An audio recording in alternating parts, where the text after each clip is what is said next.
good people to bank with.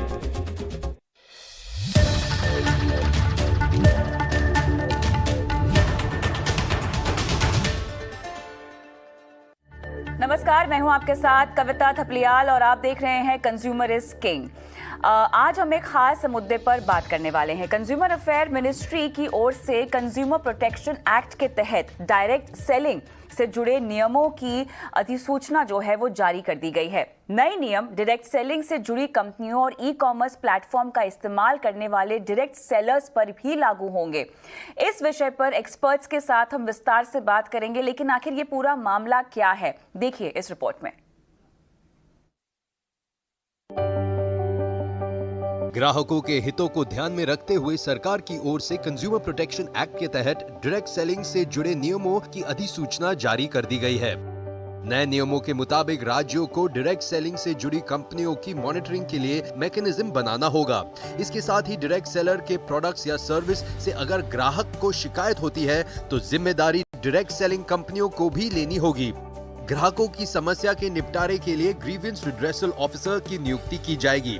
वही ग्राहकों को प्रोडक्ट या सर्विस की शिकायत ऑफलाइन और ऑनलाइन दोनों माध्यमों से करनी होगी। ग्राहक की शिकायत के बाद जिम्मेदार विभाग को 48 घंटे के भीतर कार्रवाई करनी होगी और 1 महीने के भीतर पूर्ण रूप से शिकायत का निपटारा करना होगा। वही अगर 1 महीने में भी शिकायत का निपटारा नहीं होता है तो ग्राहक को लिखित में इसकी शिकायत दर्ज करानी होगी। लगातार मिलती शिकायतों के बाद सरकार की ओर से इन नियमों का पालन करने के लिए 90 दिनों का समय दिया गया है। नए नियम डायरेक्ट सेलिंग से जुड़ी कंपनियों और ई कॉमर्स प्लेटफॉर्म का इस्तेमाल करने वाले डायरेक्ट सेलर्स पर भी लागू होंगे। ईटी नाउ स्वदेश। चलिए, तो यहाँ पर आपने ये पूरा मामला सुना, लेकिन इसको लेकर हमारे कई सारे सवाल हैं जिन पर हम विस्तार से इस पूरी पेशकश में बात करेंगे। मुख्य सवाल क्या है आपको बताते हैं। ग्राहकों के हितों को ध्यान में रखते हुए सरकार ने जो ये फैसला लिया है, इसके तहत डायरेक्ट सेलिंग से जुड़े नियमों की अधिसूचना जो जारी की गई है, क्या इनके जो नए नियम है इनकी इसके तहत जो ट्रैकिंग की जाएगी, क्या उसके इम्प्लीमेंटेशन पर किसी भी तरह की निगरानी यहाँ पर रखी जाएगी सरकार की तरफ से। इसके अलावा डायरेक्ट सेलिंग जो कंपनियां हैं, इनकी शिकायतों के निपटारे से इन कंपनियों के बिजनेस को आगे बढ़ाने में कितना प्रोत्साहन मिलेगा, और साथ ही जिस तरह से हम डायरेक्ट सेलिंग के व्यापार को बढ़ता हुआ देख रहे हैं, इसके साथ ही कई सारे धोखाधड़ी के मुद्दे भी इसको लेकर सामने आ रहे हैं, उनसे कैसे निपटा जाएगा। इन तमाम मुद्दों पर आज हम विस्तार से बात करेंगे और हमारे साथ खास मेहमान भी जुड़े हुए हैं। कंज्यूमर वॉइस के मैनेजिंग एडिटर श्रीराम खन्ना है और साथ ही बिजनेस काउंसलर और direct selling expert Sonu Sharma, ये दोनों हमारे साथ जुड़े हुए हैं। आप दोनों का ही स्वागत है। खन्ना साहब, आपके पास आऊंगी। सबसे पहले किस तरह से आप इस नए नियम को देखते हैं? कंज्यूमर अफेयर्स मिनिस्ट्री ने जो कंज्यूमर प्रोटेक्शन एक्ट के तहत जो अधिसूचना जारी की है, डायरेक्ट सेलिंग में जिस तरह की पारदर्शिता की जरूरत थी, क्या इस नियम के बाद, अधिसूचना के बाद आप आती हुई देखते हैं?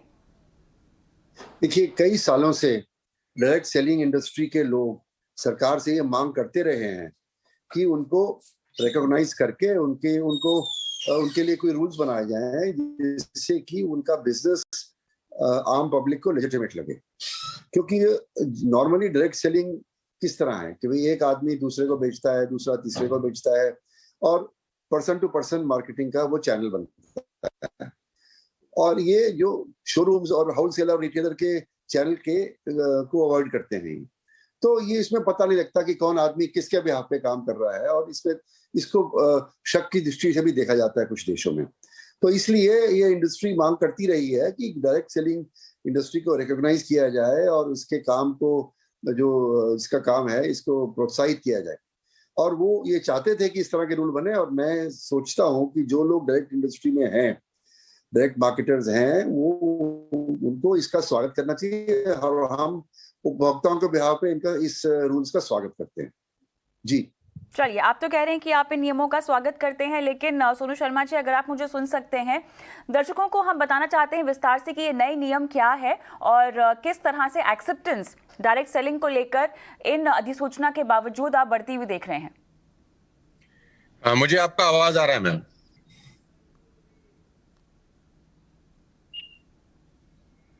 Am I audible to all of you? जी, आपकी आवाज आ रही है हमें। मैं आपसे ये पूछना चाह रही थी कि जो नए नियम अधिसूचना के तहत जारी किए गए हैं उन पर अगर विस्तार से आप बात कर सकें तो। ऑलरेडी ये पेंडिंग है, बहुत सालों से we all are waiting for that, और बहुत खुशी है मुझे आज, और ये सितंबर में भी इसका नोटिफिकेशन आया था और हम ड्यू था इसको, ये 1-2 महीने में आएगा ही आएगा। तो मैं बहुत खुश हूँ, अपनी पूरी इंडस्ट्री की तरफ से इसको वेलकम करता हूँ। और ये एक ऐसा कदम है गवर्नमेंट ऑफ इंडिया की तरह जो उठाया गया है, जिससे जो सही काम कर रही हैं कंपनियां, जो लीगल तरीके से बिजनेस बिल्ड कर रही हैं, जो नीति आयोग भी बोलता है कि 2025 तक की इंडस्ट्री करीब 65,000 करोड़ की होने वाली है। तो ये बहुत अच्छा कदम है। We all welcome this great step by government of India. और ये ऑलरेडी बहुत पेंडिंग था बहुत सारे सालों से, और ये नहीं होने की वजह से जो अच्छा व्यक्ति है, जो अच्छे तरीके से बिजनेस कर रहा है, जो अच्छी कंपनियां अच्छे तरीके से बिजनेस कर रही हैं, उनको भी बुरे लोगों के साथ ही एक ही टेबल पर रखकर एक आम आदमी देख रहा था। अब जैसे ये रूल्स नोटिफिकेशन आए हैं, रूल्स के फॉर्म में कन्वर्ट हो जाएंगे, तो ये बहुत अच्छा स्टेप है और सारी अच्छी कंपनियों को उसको वेलकम करना चाहिए। लेकिन ये नए नियम क्या है? मेरा सवाल दरअसल आपसे ये था। बहरहाल आप खन्ना साहब, आप अगर विस्तार से नए नियम समझा सकें ताकि दर्शकों को भी पता हो कि डायरेक्ट सेलिंग को लेकर जिस अधिसूचना की हम बात कर रहे हैं, इसमें राज्यों के लिए क्या आदेश दिए गए हैं? कि ये रूल्स हैं जो कि कंज्यूमर प्रोटेक्शन एक्ट 2019 के तहत बनाए गए हैं, और इसमें जो प्रिस्क्रिप्शंस हैं, जो भी डायरेक्ट सेलिंग कंपनी होगी जो इसकी परिभाषा में आती है, उसको ये मापदंड जो है वो क्रियान्वित करने पड़ेंगे कि क्या क्या वो कर सकते हैं, क्या क्या नहीं कर सकते हैं। जैसे कि उनको अपने जो ऑफिस है उसका एक चिन्ह देना पड़ेगा कि उनका जो हेड ऑफिस है, जो मेन प्लेस ऑफ बिजनेस है, वो क्या है, ताकि कोई उनसे कांटेक्ट करना चाहे तो वो कर सके। अगर वेबसाइट के माध्यम से वो अपने डायरेक्ट सेलर्स को सपोर्ट करते हैं तो उसमें क्या क्या होना चाहिए, क्या नहीं होना चाहिए, उसके बारे में व्याख्या की गई है।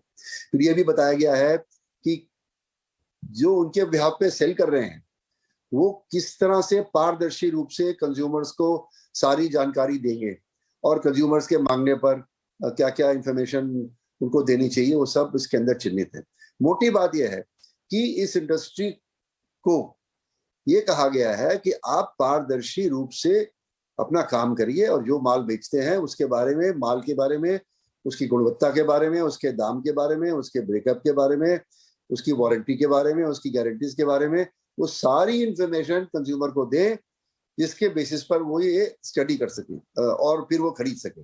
और अगर वो उसको कोई प्रॉब्लम लगती है, कोई शिकायत है, तो वो फिर शिकायत आपको करेगा, और आपको 48 घंटे में उसका शिकायत का एक्नॉलेजमेंट करना है और 1 महीने में उसका निपटारा करना है। तो कहने का मतलब यह है कि डायरेक्ट सेलिंग इंडस्ट्री का जो कंज्यूमर है, उसको कंज्यूमर कोर्ट्स में जाने की जरूरत नहीं है। वो इनको शिकायत करे, अगर वो निपटारा करते हैं ठीक है, नहीं तो वो कंज्यूमर कोर्ट में जा सकता है, या वो स्टेट गवर्नमेंट की जो अथॉरिटी है जो इसको मॉनिटर करेगी उसको शिकायत भी कर सकता है, उसके ध्यान में ला सकता है कि ये कंपनी, फलानी कंपनी ये कर रही है। तो मोटे रूप से जो अनुचित व्यापार प्रथाएं कानून में गिनाई गई हैं, उन प्रथाओं को ना किया जाए, इसके लिए एक स्टेप है और हम इसका स्वागत करते हैं। तो खन्ना साहब, आलोचित व्यापार प्रथाएं, इसके जो मामले सामने आए हैं वो कौन कौन से थे जिसके चलते इस तरह की अधिसूचना या नियम जारी करने की जरूरत पड़ी? देखिए, अनफेयर ट्रेड प्रैक्टिसेस या अनुचित व्यापार प्रथाएं जो है वो कानून में परिभाषित है, कंज्यूमर प्रोटेक्शन एक्ट में, और वो हर बिजनेसमैन पे लागू होती है हिंदुस्तान में, और अब से नहीं, 1986 से लागू होती हैं, और उससे पहले 1984 में MRTP एक्ट में उसको डाला गया था, सच्चर कमेटी के रिकमेंडेशंस के अनुरूप। तो अगर आप कोई कंपनी किसी ग्राहक को किसी भी रूप में गुमराह करती है, प्रोडक्ट की गुणवत्ता के बारे में, सर्विस की गुणवत्ता के बारे में, उसकी एफिशिएंसी के बारे में, उसकी लाइफ, उसकी अपना कितनी लाइफ है उसके बारे में, उसकी क्वालिटी के बारे में, उसके कैरेक्टरिस्टिक के बारे में कोई भी चीज गलत साबित होती है, कि आप कह रहे हो जी ये लाल रंग है और आपने भेज दिया नीला, तो वो भी भ्रमक माना जाएगा। हर तरह की भ्रम को ये अटैक करती है, और यदि कोई भ्रम को में डाल के कंज्यूमर को डायरेक्ट सेलर बेचता है, तो वो जो सेल है वो कंज्यूमर शिकायत करके अपने पैसे वापस कर सकता है, और अगर उसको बाल पसंद नहीं है तो उनको वापस भी लेना पड़ेगा। तो ये एक तरह का इस तरह के रेगुलेशंस हैं जिससे कि अगर ग्राहक खुश तो सब खुश, और ग्राहक शिकायत करेगा तो उसकी शिकायत की भरपाई इनको करनी पड़ेगी। तो हम इस रूल्स का स्वागत करते हैं और ये इस इंडस्ट्री को और इसके बीच से जो रिलेशनशिप्स हैं उनको अच्छा बनाएंगे, ऐसा मेरा मानना है। तो किस तरह की शिकायत के लिए किस तरह से भरपाई होगी, इस पर हम बाद में आते हैं, लेकिन सोनू शर्मा जी, आपसे मेरा सवाल यहाँ पर यह है कि कंपनियों कहा गया है कि वो एक मॉनिटरिंग मैकेनिज्म को कंपनी में स्थापित करे। ये किस तरह के मैकेनिज्म की बात हो रही है, किस तरह से इसको स्थापित किया जाएगा, इसकी ट्रैकिंग कैसे की जाएगी? कंपनी के लेवल पर अगर मैं समझना चाहूँ तो जिम्मेदारी इस अधिसूचना के बाद कितनी बढ़ गई है ताकि पारदर्शिता मेंटेन की जाए? ये बेसिकली मैं आपको बताना चाहता हूँ प्रॉब्लम है क्या। प्रॉब्लम ये है मैम कि जितने भी लोग डायरेक्ट सेलिंग के नाम पर मनी सर्कुलेशन चला रहे हैं, ये एक्ट बेसिकली उन पे लागू होता है। बहुत सारे लोग डायरेक्ट सेलिंग के नाम पर मनी सर्कुलेशन प्रोसेस चलाते हैं। 1 रुपए का जो प्रोडक्ट है उसका कॉस्ट, उसका एमआरपी, उसका रेट इतना ज्यादा डिमांड किया जाता है लोगों से, और वही बीच का पैसा लोगों में रोटेट किया जाता है। प्रॉब्लम यहाँ से शुरू हुआ। दूसरा प्रॉब्लम सबसे बड़ा उसके अंदर यह है कि रिक्रूटमेंट बेस्ड जो इंसेंटिव दिए जाते हैं कंपनीज के द्वारा, उसको रोका जाए। रिक्रूटमेंट बेस्ड रीबाइंग का प्रोसेस बहुत सारी कंपनीज में नहीं है, सिर्फ रिक्रूटमेंट बेस्ड पैसा दिया जा रहा है, जो मनी सर्कुलेशन एक्ट के अंदर भी इलीगल है। तो अभी इस लॉ के क्या कहते हैं फ्लोर पे आ जाने से बहुत सारी कंपनियां जो सिर्फ और सिर्फ मनी सर्कुलेशन चला रही है नेटवर्क मार्केटिंग के नाम पर, उन सब पे शिकंजा कसा जाएगा और सही कंपनी जो काम कर रही हैं उनको बहुत अच्छा काम करने का मौका मिलेगा। अभी मैं इसमें एक बात और ऐड कर देना चाहता हूं कि जितनी भी कंपनीज पिछले 4 से 5 साल के अंदर रजिस्टर्ड हुई हैं, उसमें बहुत सारी कंपनी ऐसी हैं जो सिर्फ और सिर्फ मनी सर्कुलेशन कर रही हैं डायरेक्ट सेलिंग के नाम पर, और इसकी वजह से कस्टमर का बेहद नुकसान हो रहा है और एक कस्टमर को भ्रम की स्थिति बनी रहती है कि इतना पाक साफ बिजनेस, इतना शानदार बिजनेस को वो एक शक की नजर से देखने आता है, क्योंकि 10 अच्छी कंपनी रहती हैं और उसमें से एक बेईमान निकल जाती है तो बाकी सब लोग 9 को भी बेकार तरीके से देखना शुरू कर देते हैं। तो ये बहुत स्वागत योग्य एफर्ट है और इसका, जैसा कि सर बता रहे थे, कि इसका इंतजार बहुत बहुत सारे सालों से था और we are very thankful to the government of India कि ये फ्लोर पर आ गया है फंड। तो सोनू शर्मा जी, ये जो बिजनेस है ये कितना बड़ा है? और आपने यहाँ पे जिक्र किया पिरामिड और मनी सर्कुलेशन स्कीम्स का, जो कि डायरेक्ट सेलिंग कंपनीज कुछ चला भी रही थी। अब इस अधिसूचना के बाद इस तरह की चीज़ों पर, इन तरह के मामलों पर किस हद तक रोक लगेगी? इंडस्ट्री के विस्तार को लेकर ये कितना बड़ा कदम है? अभी फिलहाल अगर हम देखें तो मार्केट कैप के लिहाज से इन कंपनीज का कितना प्रपोर्शन है और कितनी ज़रूरत थी इस तरह की अधिसूचना की, ताकि ग्राहकों को यह समझ में आए कि उनकी हितों का ख्याल रखने के लिए कोई ना कोई है, एक बॉडी है जो जिम्मेदारी लेती है और आप अपनी शिकायत भी उन तक पहुंचा सकते हैं। मैम, सबसे पहले तो मैं आपके दर्शकों को और सब लोगों को बताना चाहता हूं कि पूरे हिंदुस्तान में डायरेक्ट सेलिंग जो अच्छी कंपनी है, जो सही कंपनीज कर रही हैं, एकमात्र ऐसा बिजनेस है जिसमें 100% वाइट की ट्रांजैक्शन होती हैं। आपको जान के बहुत हैरानी होगी और कस्टमर को मैं बताना चाहूंगा, जितने भी कंज्यूमर्स हैं, कि जो सही कंपनीज हैं उसमें कोई भी बिलिंग, कोई भी प्रोडक्ट अगर सेल किया जाता है तो उसके ऊपर प्रॉपर बिल कटता है। आप कैश ट्रांजैक्शन नहीं कर सकते हैं, नंबर 1। नंबर 2, उसके ऊपर जीएसटी एप्लीकेबल होता है जो गवर्नमेंट ऑफ इंडिया को कंपनीज डिपॉजिट करती हैं पर मंथ। नंबर 3, आपको जो भी कमीशन आता है वो टीडीएस करके, टैक्स कट के ही आता है।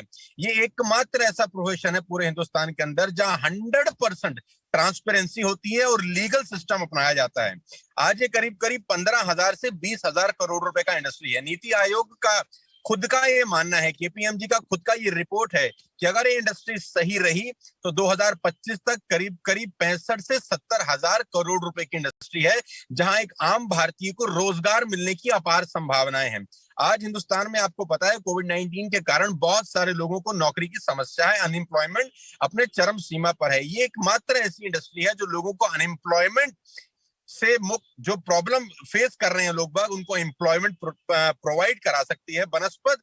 इस पे आज ये जो नोटिफिकेशन आया है, ये ठीक तरीके से अगर लागू हो जाए, क्योंकि ठीक तरीके से लागू होना बहुत जरूरी है। कानून तो हिंदुस्तान में बहुत सारे हैं, अगर वो इम्प्लीमेंट ठीक तरीके से हो जाए तो मैं आपको बता सकता हूं कि 2025 में ये एकमात्र ऐसा उद्योग है जो बहुत सारे लोगों को, हजारों लाखों नहीं करोड़ों लोगों को एम्प्लॉयमेंट प्रोवाइड करा सकता है। बिल्कुल सही कहा आपने। जहाँ तक एम्प्लॉयमेंटेबिलिटी की बात है तो लगभग 7 मिलियन से ज़्यादा लोग हैं जिनको रोज़गार मिल रहा है इस इंडस्ट्री के जरिए। और उसमें भी खास बात यहाँ पर ये है, उल्लेखनीय बात यहाँ पर यह है कि 50% से ज़्यादा तो इसमें महिलाएं हैं।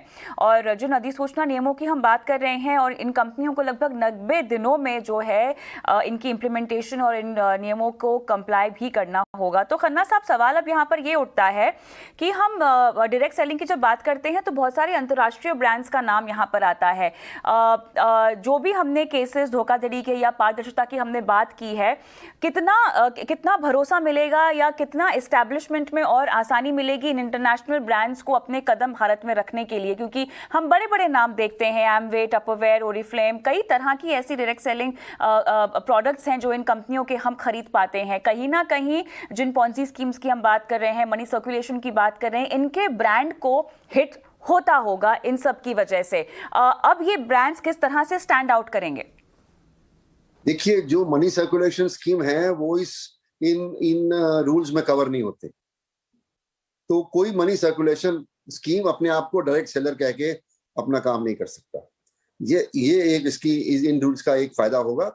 उससे क्या होगा कि जो ये नंबर 2 का काम कर रहे हैं उनको पारदर्शिता अपनानी पड़ेगी और उसमें वो पकड़े जाएंगे। और इसका मतलब यह है कि जो नंबर 2 का काम करने वाले हैं उनके लिए मुश्किल हो जाएगा डायरेक्ट सेलिंग से अपने बिजनेस को बढ़ाना, क्योंकि इन रूल्स को वो फॉलो नहीं कर पाएंगे, और फॉलो करेंगे तो फिर वो एक्सपोज होंगे तो उनका बिजनेस जिस तरह वो चल रहे हैं उस तरह चल नहीं पाएगा। ऐसा मेरा मानना है। अब सोनू जी को क्या लगता है ये वो बताएंगे। जी सोनू जी। मैम, हम लोग जब इस नोटिफिकेशन के ऊपर चर्चा कर रहे थे बहुत साल से, I am in the industry from the last 20 years, हम लोगों का डिमांड था कि कोई भी व्यक्ति डायरेक्ट सेलिंग कंपनी जब तक एक x amount government of India को डिपॉजिट नहीं करता खोल ही ना सके। हमारे बहुत सारे सजेशंस थे, बहुत सारे हम लोगों ने सुझाव सरकार को दिए, प्रीवियस गवर्नमेंट को भी दिए, और ये नया गवर्नमेंट है यहाँ पर भी बहुत सारी मीटिंग्स हुई। बैक टू बैक फिक्की के साथ हम लोग कोऑर्डिनेशन में थे, टच में थे कि एक लमसम अमाउंट भी as a security amount deposit कराए कोई भी कंपनी अगर अपना डायरेक्ट सेलिंग बिजनेस शुरू करना चाहती है। बिकॉज होता क्या है, 4 कंप्यूटर लगाए, 4 लोग बैठे और अपना डायरेक्ट सेलिंग बिजनेस शुरू कर लिया, और डायरेक्ट सेलिंग के नाम पर कुछ भी ऊट पटांग बेचना शुरू कर दिया। वो प्रोडक्ट बेचने शुरू कर दिए जिसका रीबाइंग ही नहीं है, वो प्रोडक्ट जिसका क्वालिटी बहुत खराब है, वो प्रोडक्ट जिसका प्राइस इतना ज्यादा है कि एक आम आदमी की पहुंच से बहुत ज्यादा है। अब इस नोटिफिकेशन के द्वारा सर जो बता रहे थे खन्ना साहब, मैं बिल्कुल उनसे इत्तेफाक रखता हूं कि असली और नकली, जिसको कहते हैं दूध और दूध का दूध, पानी का पानी, ये हो जाएगा। और एक कंज्यूमर जो एक सयाना कंज्यूमर है, एक सया कस्टमर है जो अपना करियर बनाना चाहता है इस फील्ड में, वो बिंदास होकर इस प्रोफेशन को ज्वाइन कर सकता है और अगले 4 से 5 साल के अंदर अपने सारे के सारे सपनों को पूरा कर सकता है। अच्छा, जिस शिकायत के निपटारे की हम बात कर रहे हैं सोनू जी, ये ग्रीवांस रिड्रेसल की पूरी प्रक्रिया क्या होगी? अगर मैं एक ग्राहक हूं जिसे अपनी शिकायत का निपटारा करवाना है या अपनी शिकायत पहुंचवानी है, तो ये पूरी प्रक्रिया क्या होगी? किस तरह से मुझे अप्रोच करना होगा और शिकायत का निपटारा कैसे होगा? मैम, उसके लिए पूरा नोटिफिकेशन एक बार पढ़ना बहुत जरूरी है, क्योंकि नया नोटिफिकेशन अभी पूरा पब्लिश हुआ है। उसमें क्या अमेंडमेंट किए गए हैं, क्योंकि सितंबर में भी ये नोटिफिकेशन आया था, 2014 से चल रहा है ये एक्चुअली प्रोसेस। तो एक बार उसको पढ़ना पड़ेगा कि क्या अमेंडमेंट्स हुए हैं, क्या चेंजेस हुए हैं, उसके बाद इसके बारे में बात की जा सकती है। खन्ना साहब, आप बताएंगे ग्रीवांस है कि हर डायरेक्ट सेलिंग कंपनी को ग्रीवेंस ऑफिसर नॉमिनेट करना पड़ेगा, जिसको कोई भी कंज्यूमर अपनी ग्रीवेंस भेज सकता है, ऑफलाइन या ऑनलाइन। और एक नोडल ऑफिसर इनको नियुक्त करना पड़ेगा, और समय सीमा के अंदर जितने भी शिकायत आएंगे इसका निपटारा इन्हें खुद करना पड़ेगा। और हम तो ये सजेस्ट कर रहे हैं सरकार को कि एक स्टैंडर्ड है ISO 10001, ISO 10001 और 10002।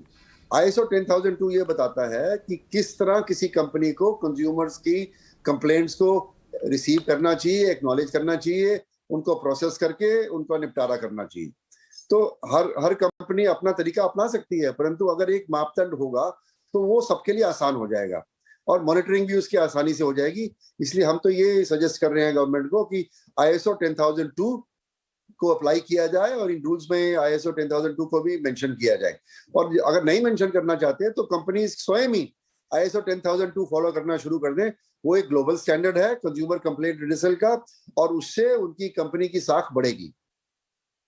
जी, कहीं ना कहीं अगर हमें इस कारोबार को आगे बढ़ाना है सोनू जी, तो इस तरह के नोटिफिकेशंस के अलावा इनोवेशन की भी तो ज़रूरत होगी इसको आगे बढ़ाने के लिए, क्योंकि देखिए आज का जो मार्केट है वो काफ़ी बड़ा है। केवल डायरेक्ट सेलिंग तो एक जरिया नहीं है जहाँ से लोग खरीदारी कर रहे हैं, ई कॉमर्स है, ऑनलाइन की दुनिया बहुत ज़्यादा बड़ी हो गई है, गहरी होती भी जा रही है। कहीं ना कहीं ये कॉम्पिटिशन तो है ही। किस तरह के इनोवेशंस की ज़रूरत है? इनोवेशंस आएंगे तो वहाँ पर एक ग्राहक की सुरक्षा का भी सवाल आएगा और कारोबार में पारदर्शिता का भी सवाल आएगा। तो कैसे आगे बढ़ा जाए?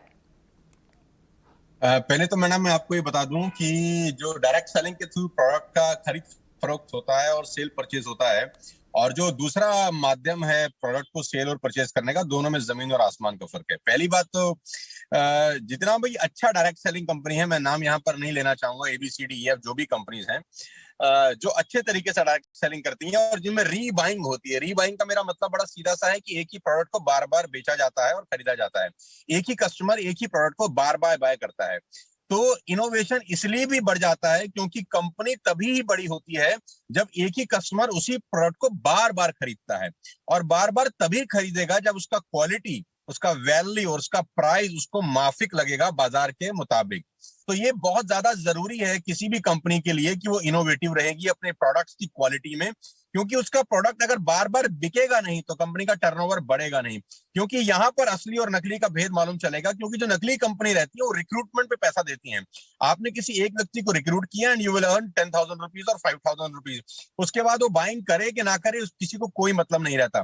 लेकिन जो जेन्युइन डायरेक्ट सेलिंग कंपनी है वो रिक्रूटमेंट पे पैसा नहीं होता, वो रीबाइंग का जो स्ट्रक्चर है वो बहुत इंपॉर्टेंट है। इसीलिए मैं अपने प्रोग्राम्स में भी बोलता हूं कि ये कल्टीवेशन का बिजनेस है, हंटिंग का नहीं है।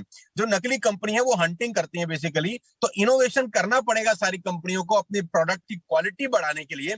प्राइसिंग एक बहुत बड़ा इंपॉर्टेंट रोल प्ले करता है, क्योंकि ई कॉमर्स के ऊपर आपको पता है कि टफ कंपटीशन है। तो सारी कंपनीज को अपने प्राइस के ऊपर बहुत काम करना पड़ेगा। क्वालिटी नो डाउट वैसी रखनी पड़ेगी कि एक ही कस्टमर वही प्रोडक्ट को बार बार बाय करे। अच्छा, रिक्रूटमेंट के मामले पर थोड़ा सा बात करना चाहती हूँ मैं। खन्ना साहब, अगर आप प्रकाश डाल सके, क्वालिटी ऑफ रिक्रूटमेंट यहाँ पर काफ़ी हद तक मायने रखती है। किस तरह के स्किल सेट और एक्सपर्टीज पर तवज्जो देना चाहिए आपके मुताबिक?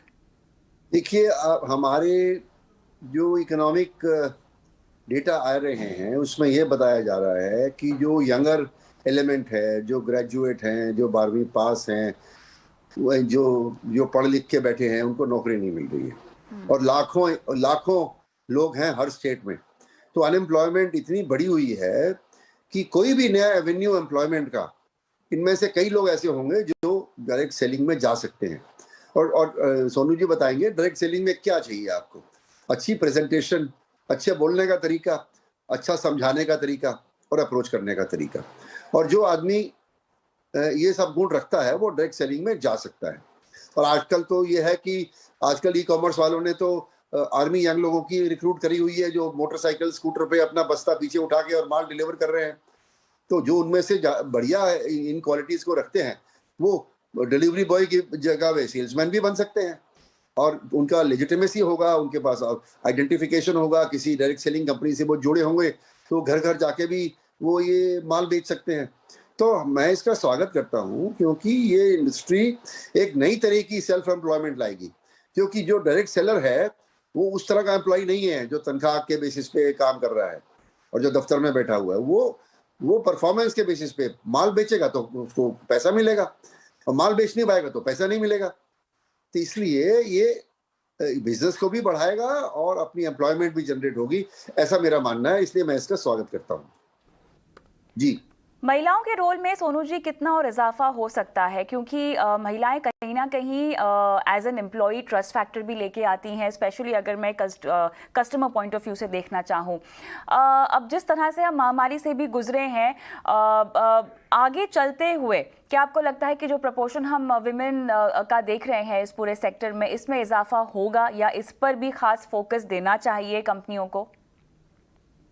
पहले तो मैं आपको थोड़ा सा करेक्ट कर देता हूं मैडम। जो 50% आपने पार्टिसिपेशन की बात की है लेडीज की, महिलाओं की, वो 50% पार्टिसिपेशन हिंदुस्तान का डेटा नहीं है, वो आप ग्लोबल डेटा की बात कर रहे हैं। हिंदुस्तान में अभी ये डेटा बहुत कम है जो महिलाओं का पार्टिसिपेशन है।